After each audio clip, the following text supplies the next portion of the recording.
इसमें यही है कि हम हिंदुस्तान के आइन पे और हिंदुस्तान की डेमोक्रेसी पे शेर कश्मीर शेख मोहम्मद अब्दुल्ला साहब से लेके फारूक साहब से लेकर और उमर साहब के आगे जो हमारी आने वाली नस्लें हैं, हमने हमेशा भरोसा किया है और भरोसा करते रहेंगे। और अगर हमारा भरोसा है तो उम्मीद करेंगे कि हिंदुस्तान की सबसे बड़ी अदालत जो फैसला है जम्मू कश्मीर के लोगों के सेंटिमेंट्स को नज़र में रखते हुए, जम्मू कश्मीर का किसान, मजदूर,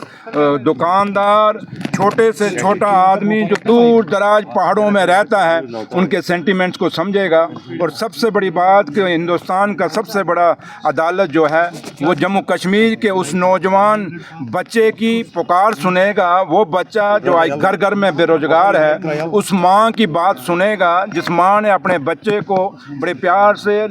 उसका लालन पालन किया है, इस उम्मीद के साथ पढ़ाया है कि मेरा बच्चा कल बड़ा होगा, उसको रोज़गार मिलेगा, उसकी नौकरी लगेगी। चाहे वो एक ऑटो वाला है, चाहे वो टैक्सी वाला है, चाहे वो एक शिकारा वाला है, चाहे वो एक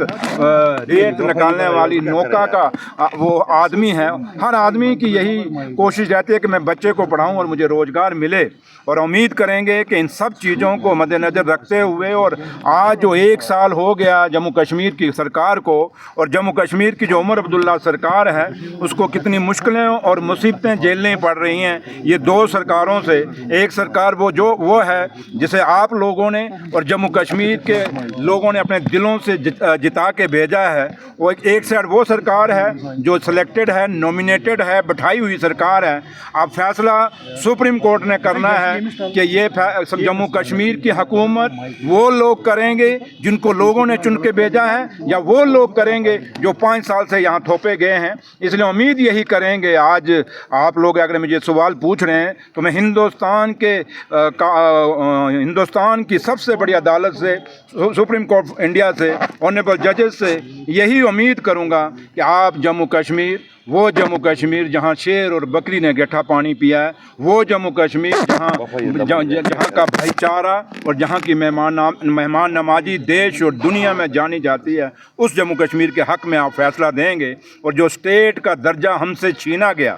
लिया नहीं गया, छीना गया है, जब आप पब्लिक को उस इलाके के उस रियासत की पब्लिक को पूछे बगैर कोई फैसला कहें तो वो लिया हुआ फैसला नहीं होता, वो छीना हुआ फैसला होता है। और सुप्रीम कोर्ट से हम यही उम्मीद करेंगे हमसे छीना हुआ हक़ हमें वापस बाइज्जत दिया जाएगा, जिससे जम्मू कश्मीर का हर आदमी इज्जत से रह सके, चाहे वो मुलाजम है, चाहे वो एक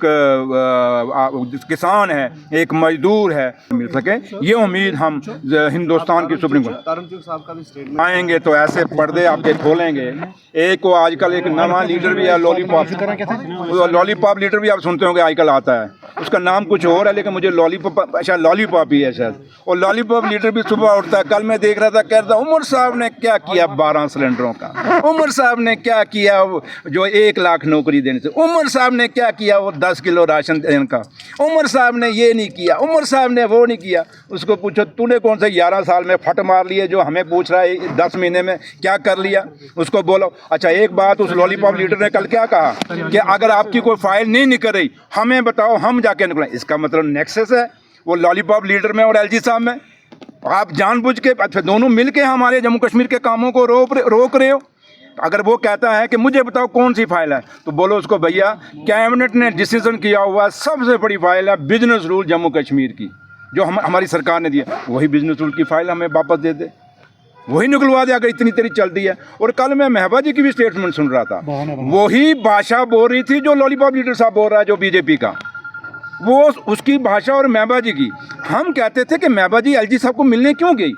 कल मुझे उस बयान से पता लगा तो वो भी वहाँ से एक पहाड़ा पढ़ने गई थी कि भाई आपने बोलना क्या है। आज देखिए पीडीपी, और मैं हमेशा कहता था कि पीडीपी और बीजेपी का आज भी नेक्सस है, इनका अलायंस है, वो अलायंस कल आपको नज़र आया महबा जी की बातों में और वो LOP साहब जो है उसकी बातों में। दोनों के बयान एक जैसे थे और ये दोनों बयान एक जगह से रेडीमेड होके तैयार होके आते हैं और फिर बाद में फैक्ट्री में बदल के फिर बाहर लोगों में जाते हैं। और इसलिए मैं जम्मू कश्मीर के लोगों से अपील करूँगा, आपके लोगों के माध्यम से, कि ये मत भूलिए कि PDP और BJP का अलायंस टूट गया है। BJP और PDP का अलायंस पूरा का पूरा आज जुड़ा हुआ है और आज लोगों को समझना चाहिए, चाहे वो PDP है, चाहे वो BJP है, चाहे कोई भी दूसरी जो भी यहाँ टीम A, B, C जो भी BJP की टीम है, सब मिलजुल के इस नेशनल कॉन्फ्रेंस की सरकार को, इस उमर अब्दुल्ला सरकार को बदनाम करने की कोशिश कर रहे हैं। लेकिन हमें इन लोगों से कोई लेना देना नहीं। हमें लेना है तो जम्मू कश्मीर की आवाम से लेना है, जिस आवाम ने हमें जिता के भेजा है,